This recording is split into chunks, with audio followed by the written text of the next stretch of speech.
Let this circle represent $1 million. This is what $10 million would look like. This is what $100 million would look like. And this is what $1 billion would look like. Jeff Bezos, the founder of Amazon, has a net worth of 117 times this number. And then you're probably working a job right now, one that you got from the degree that you studied for in university. You probably don't have much in savings. Your living expenses seem ridiculously high. You feel as though you're not paid enough. You have credit card debt that needs taking care of, maybe your student. Studying for a degree that you hope can, and your job that you hope can bring some good money. You probably don't have any savings, only a pesky student debt hanging above your head, wealth getting rich. That all seems like a distant dream. How did they do it, you ask yourself, seeing all those millionaires, billionaires, especially the ones who got there at such a young age? It baffles you, it makes you angry. They got lucky, they were born into, well, they cheated their way to that. Money doesn't make them honey as evil, and you're not smart. And I'm just unlucky. Those dreams you had of buying that mansion, your favorite sports car, paying off your mortgage, traveling around the world, they'll forever remain that way, just dreams. Nothing more, nothing less. You come to the harsh realization, it's a rigged game. It's been a rigged game from the start in you. You're on the losing side of it. But what if I told you you were wrong? What if there was a way of getting there, an actual equation to wealth, a science behind the way money works? What if you didn't have to abandon those dreams of paying off your parents' mortgage or traveling around the world? Would you call me a liar for saying so? I promise that I'm not, and by the end of this video, you'll understand there's a side to the coin that you're not being shown. But I warn you, the road is tough. It's filled with struggle, it's filled with ups and downs. It will need swallowing some difficult roofs of the school system and society. Haven't told you yet, and let me be clear, there are many of you who will not make it to the end of this road. But for those of you that do, at the end of this road, lies wealth beyond what you thought you could attain. At the end of that road lies the freedom of never having to worry about money again. So, are you with me? Still with me? Then let's not waste any more time. Part 1. The lies you've been fed. What do you really think about money? Is this something you work for? Is it earned, or is it inherited? Is it the root cause of all evil? Are you desperate to have more of it? Have you been chasing it?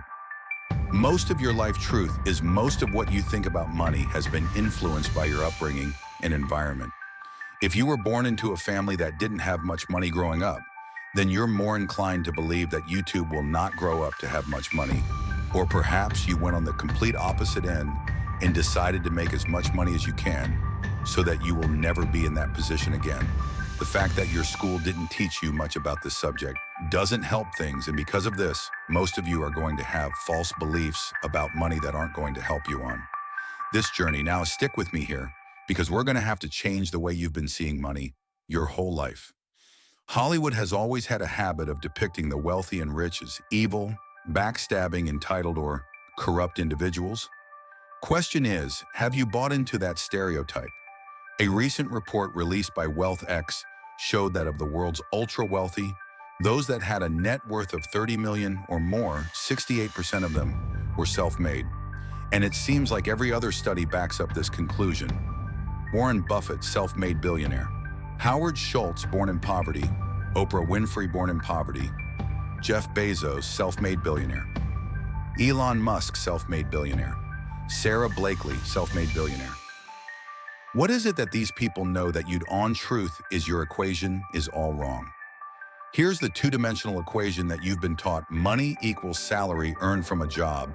Past a certain point, the prospect of getting a job becomes the sole purpose of your education. So what's wrong with that, you ask? I'm going to assume that if you're watching this, you want to make money, a lot of it, and in a short amount of time as possible.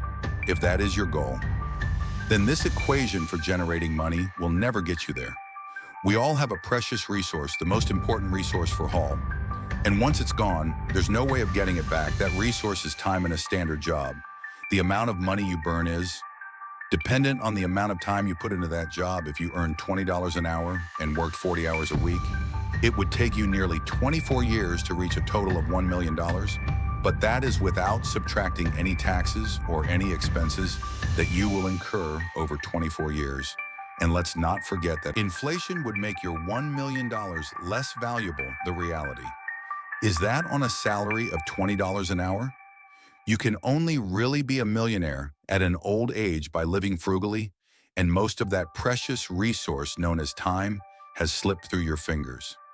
You traded all that time for money, and it wasn't even a substantial amount either. So again, you ask yourself, how is it then that there are self-made millionaires and billionaires at such young ages? What makes them so different? And the truth is, they have a better equation than you. They have a way of understanding money that you haven't quite grasped the earth. Part 2, the truth about money and wealth. Pay very close attention. Now stop chasing money in a capitalist society. The rules of the game are as follows. You are paid in proportion to the perceived value that you have, and the people that perceive your value. They are the market, the consumers of the economy. The market is you, your friends, your family, your neighbors, your country. People complain that football players are overpaid, but for players to be paid millions, there has to be a market for the football industry in the first place. People have to see the value in football in the first place for them to want to spend money on matches and merchandise. And if the market is a high demand for football, guess what happens to the players who are at the top of their game? They are paid generously for it. It's not about how hard you work. The cleaner that's sweating and tiring himself out every day is paid far less than the accountant sitting behind a desk. Why? Because the market perceives the value of what the cleaner does to be far less than the accountant. As harsh as it may sound, the cleaner can be replaced by anybody.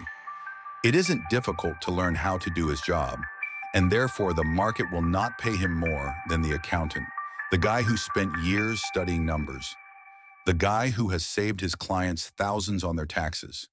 But even so, we just discussed how getting a job is in the right equation to amassing a great amount of wealth in a shorter period of time. So then how can we increase or perceive value? What is it about people like Elon Musk or Jeff Bezos that makes their perceived value so high?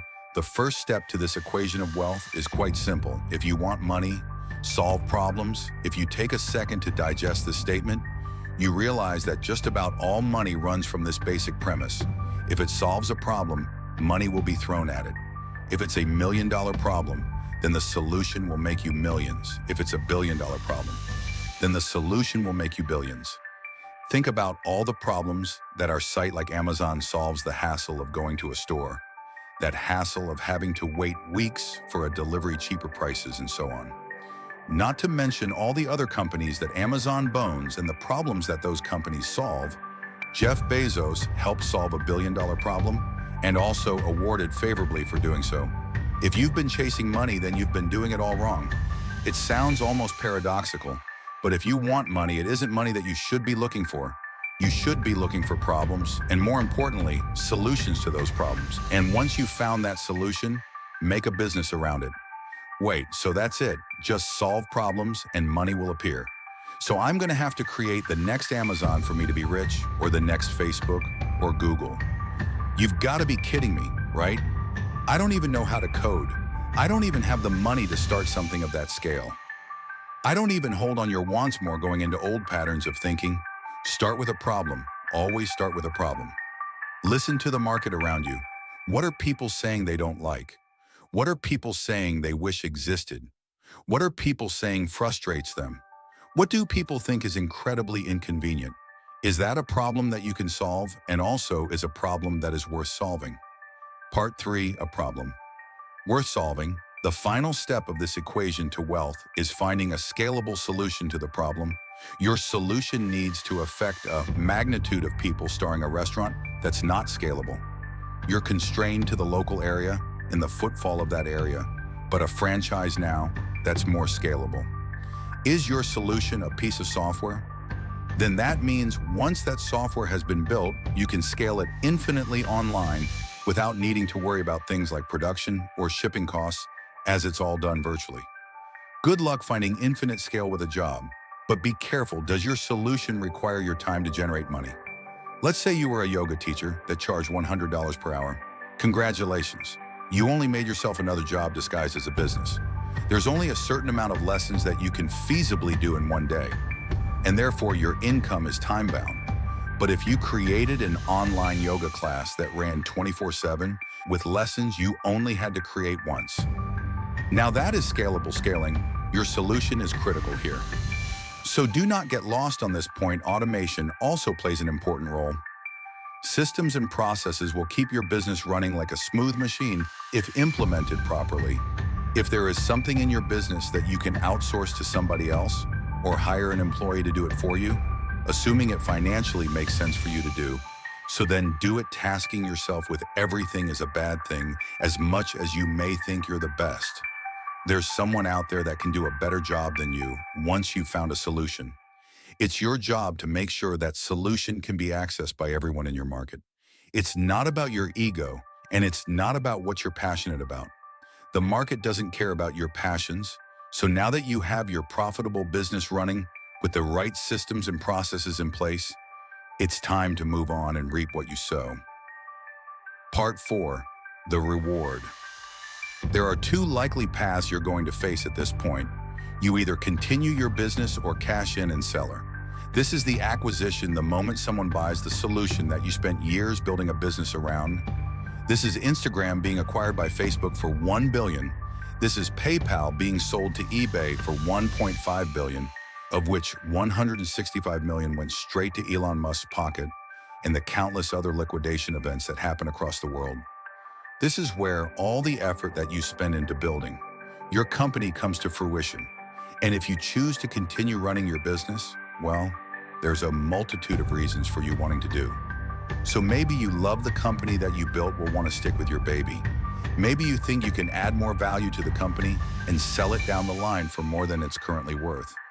Perhaps that business runs passively in the background, so you don't have to do much to keep the wheels turning. Or maybe it's a combination of these three things. Either way, you did it. You solved a problem that the market wanted solving, and it were awarded you favorably for doing so. And so now I ask you, what was it all for anyway? Part 5, your money or your life. For most of you, it was never about the money. Money is just a piece of paper, a number on a screen. Its value is only backed up by our belief in its value. From the very start, this was never about the money. Paying off the mortgage, buying your dream car, traveling around the world, never having to worry about your financial situation. It's the freedom that you were looking for. Your destination wasn't anything monetary related. It was a feeling, a sensation. The ability to do what you want whenever you wanted without ever having to cast the thought towards, can I afford this? Have I used up all my holidays for the year? How am I going to pay the rent? Will I be able to live off my pension? What dreams will I have to sacrifice because I can't afford to pursue them? The most important lesson from this video was never about the nature of money. It was about the one valuable resource that we all have. The one resource we will never be able to reclaim: time. Is giving up a large chunk of your time towards a job that you probably don't like worth it? Is your life settled on working, coming home, watching the telly, sleeping, waking up the next day, and repeating the same cycle till you retire? How many more hours of your life do you let slip through because of this pattern? Or perhaps you're fine with that reality. Perhaps you have no other choice but to follow that path for the time being. And if that's the case, there's nothing to worry about the most. You got from this video was a little entertainment and maybe a change in perspective. But there are those of you that understand the other side. Those of you that have the desire to never need to worry about money ever again. And so I feel the need to remind you, stop chasing money, chase problems, and find the solution to those problems. This is the equation through which all money is found. If you desire liberty through never needing to worry about money ever again, then let's solving problems be the meaningful struggle in your life. Does it mean you'll be happy at the end of the road? Doesn't mean you'll feel fulfilled? Only you can answer that question. But if your struggle is meaningful, then perhaps it's worth pursuing. Conclusion, and there is your equation to wealth. Of course, I missed out on a lot of intricacies in this video. The topics of business, money, entrepreneurship are far too vast for me to cover in a single video like this. But if you do want to get started on this journey, I do recommend you read the works of M.J. DeMarco, who heavily inspired me to create this video. And it's also important to come back to an original point that I made at the start of this, which is that most people will not succeed for various reasons, but the most important part is failing. Failing fast and moving on to the next thing. And if you're out there doing something that isn't strictly related to a business, but you want it to make money, then asking yourself the question of what problems am I solving could lead you to find ways of better monetizing whatever it is that you're doing. And that also includes a job and a career. If you can solve more problems and find more solutions at your place of employment, you have something that you can use to leverage a higher salary. But I will end this all on the same message that I have repeated numerous times in this video. Stop chasing money and start chasing solutions to problems. Hey, you've arrived at the end of the video, and thank you so much for watching, but don't click off just yet.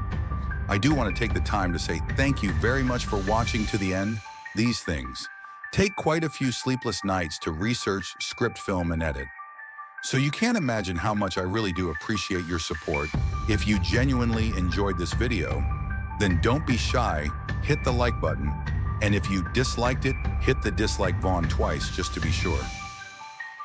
And comment down below and let me know why my goal with this channel has been to create entertaining documentary-style videos on business, finance, and life in general. And if that sounds like something you'd be interested in and you'd want to tune in for more, hit the subscribe on and hit that notification bell. Make sure all your notifications are turned on. All of that being said, I hope you have a wonderful rest of the day as per usual.